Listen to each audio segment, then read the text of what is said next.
Vazgeçilmez değilsin aklını başına.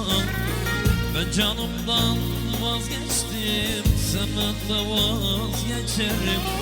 Bu sana son sözümdür, inan iyi değilim.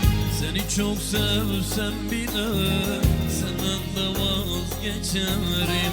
Aşkından ölsem bile bırakır giderim. Giderim, giderim, buralardan giderim. Yeterim, yeterim, ben kendime yeterim.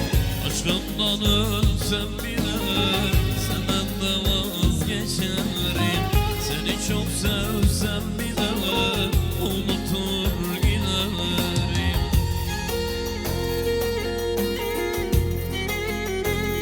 Ben senin için canımdan, hayatımdan, ömrümden geçtim be ya.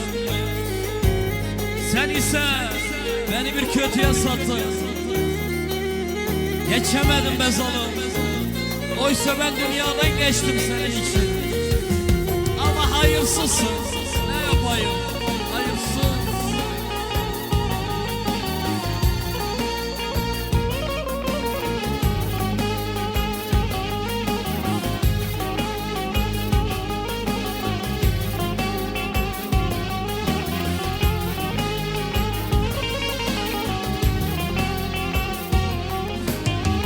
Yeter canımı sıkma, sus sabrımı zorlama. Zaten gönlüm yaralı, bir yarada sen açma.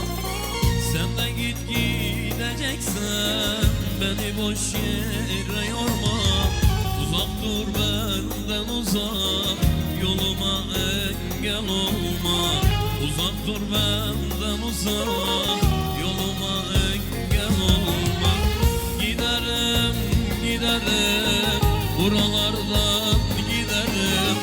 Yeterim, yeterim, ben kendime yeterim. Aşkından ölsem bile senden de vazgeçerim. Seni çok sevsem bile unuturum.